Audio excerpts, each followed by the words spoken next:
Honorable Vice President, Honorable Speaker, Honorable Prime Minister, distinguished members of the Council of Ministers, leaders of various political parties, I would like to gratefully acknowledge and appreciate for organizing this warm farewell to me. Thank you, Honorable Speaker. Thank you, Honorable Chairman. Thank you, Honorable Members of both the Houses. Honorable Members, if I claim I am the creation of this Parliament, perhaps it will not be treated as immodesty. This Parliament created as an individual, my political outlook and persona, which has been shaped by this temple of democracy. Bear with me if I feel nostalgic and indulge myself by going back to the past. On 26 January 1950, the Constitution of India came into effect. In a remarkable display of idealism and courage, we, the people of India, gave to ourselves a sovereign democratic republic to secure to all its citizens justice, liberty, and equality. We undertook to promote amongst all citizens fraternity, assuring the dignity of the individual and ensuring the unity of the nation. These ideals became the lodestar of modern Indian state. The Indian Constitution, consisting of 395 articles and 12 schedules, is not merely a legal document for the administration, but the Magna Carta of a socio-economic transformation of a vast multitude of people living in India. It represents the hopes and aspirations of 1 billion plus people. 68 years ago, after the first general election, the Indian Parliament began its journey representing the sovereign will of its people. Both the houses were constituted. The first President of the Republic was elected, who addressed the first joint session of the Parliament, and the Indian parliamentary system rolled out. Honorable members, when I first entered the portals of this hallowed institution 48 years ago, I was 34 years old. In July 1969, I came to the Parliament as a member of Rajya Sabha, representing one of the 6 seats from the state of West Bengal. My election to Rajya Sabha took place on 4th July, and the first session I attended was 22nd July 1969. Honorable members, since then, for the last 37 years, I served As a member of Lok Sabha and Raj Sabha, of these I served 5 terms as member of the Raj Sabha, 4 times being elected from West Bengal and 1 time from Gujarat.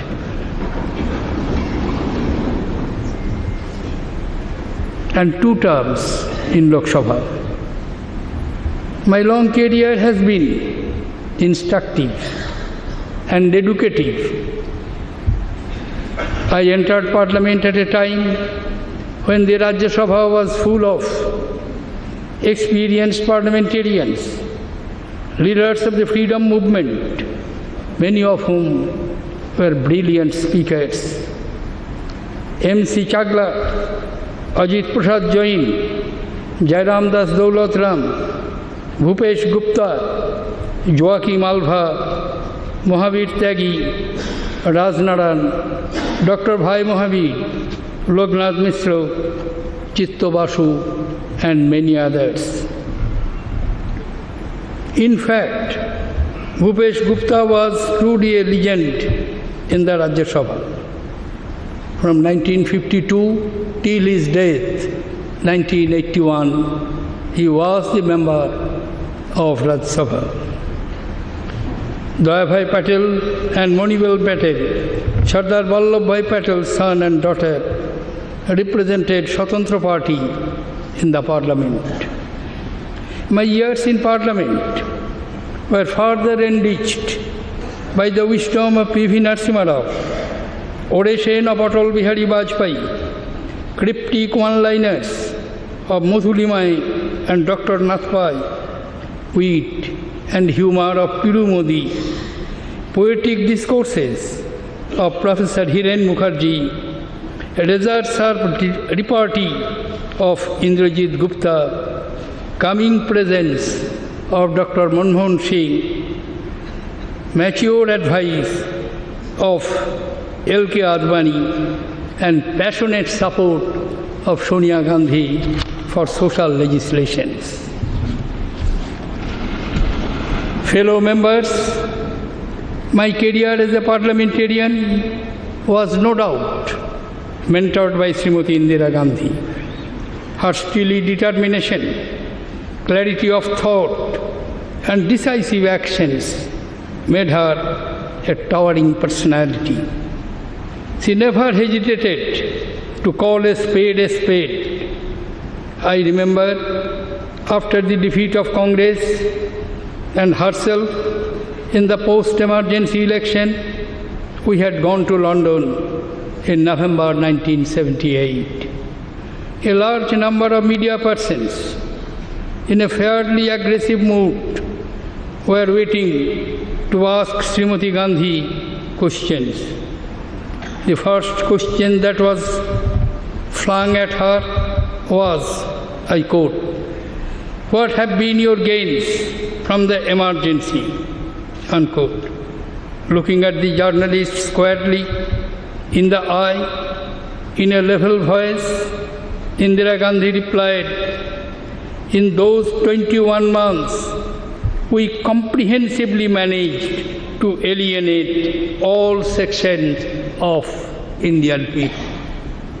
There was a broad silence for a moment, followed by a huge laughter, and thereafter there was no question in the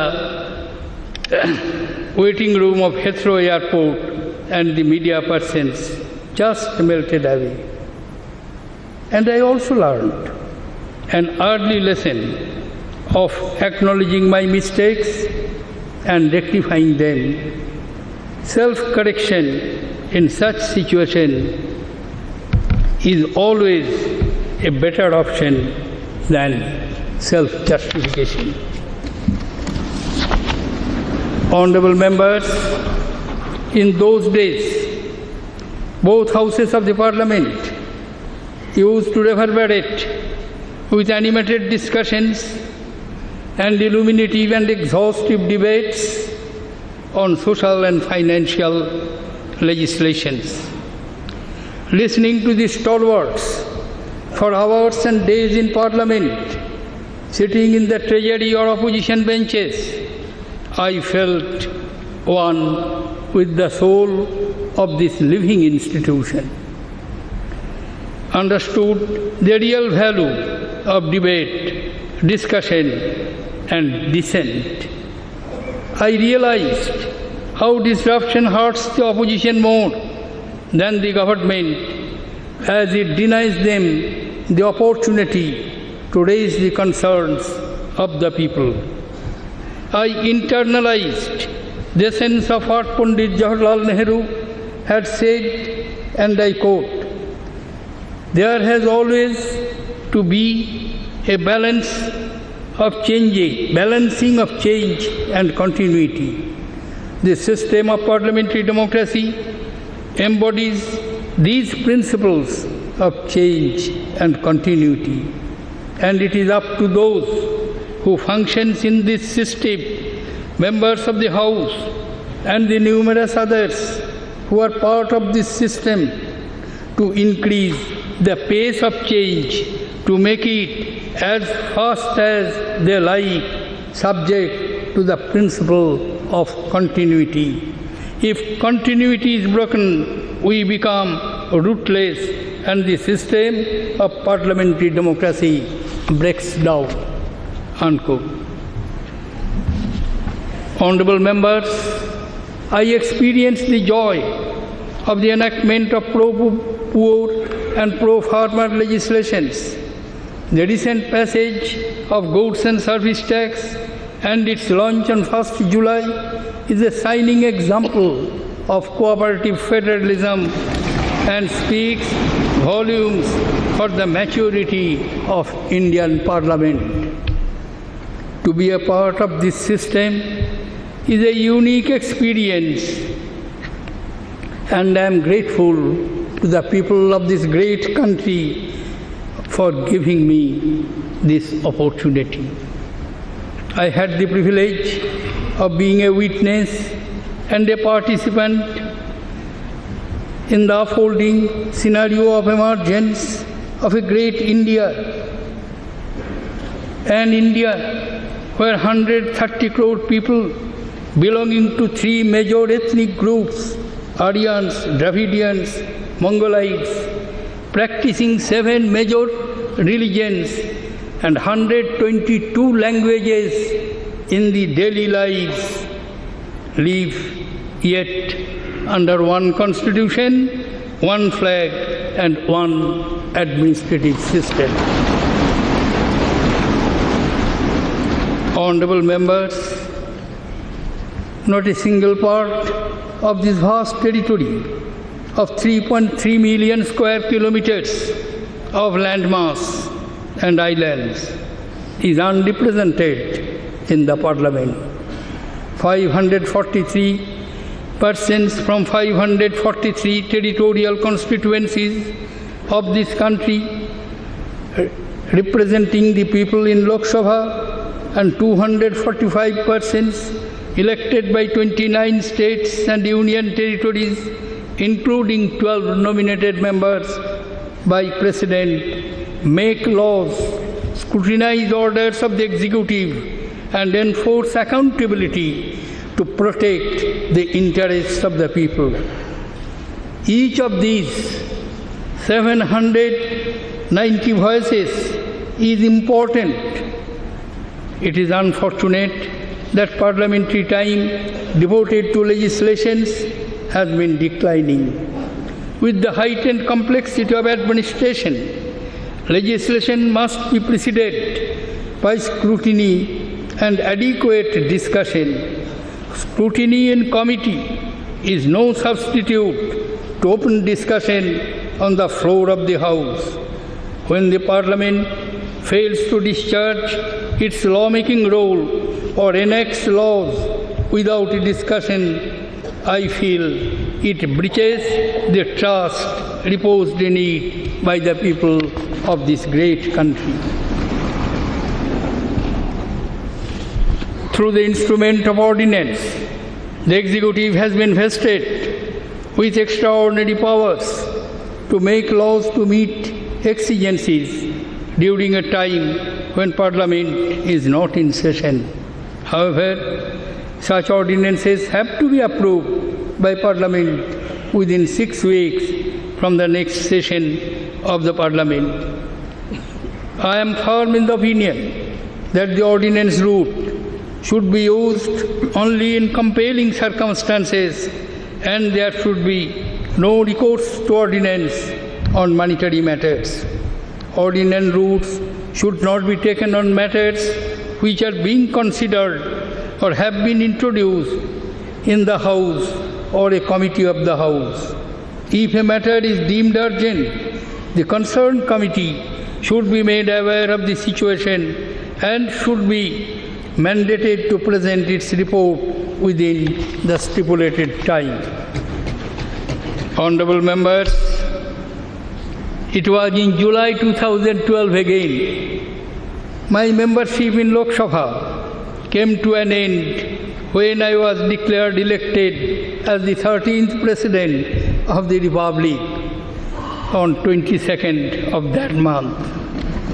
Even though 37 years of my life in Parliament came to an end on that day, but still I continued to have a tenacious link with the institution. In fact, I became an integral part of it as President of the Republic as per Constitution. Article 79 of the Constitution says, there shall be a President for the Union which shall consist of the President and the two houses to be known respectively as the Council of States and the House of People. In these 5 years, my principal responsibility was to function as the guardian of the Constitution. As I had said on oath, I strived to preserve, protect, and defend our Constitution, not just in word, but also in spirit. In this task, I greatly benefited from the advice and cooperation extended by Prime Minister Sri Narendra Modi at every step. With passion and energy, he is driving transformational changes in the country. I will carry with me fond memories of our association and his warm and courteous behavior to me. As I retire from the office of the President of the Republic, my association with the Parliament also comes to an end. I will no longer be a part of the Parliament of India. It will be with a tinge of sadness and a rainbow of memories that I will be leaving this magnificent building today. Honorable members, with a sense of gratitude and a prayer in my heart, I take leave of you. I leave with a sense of fulfillment and happiness of having served the people of this great country through this institution as their humble servant. And thank you, ladies and gentlemen. Jai Hind.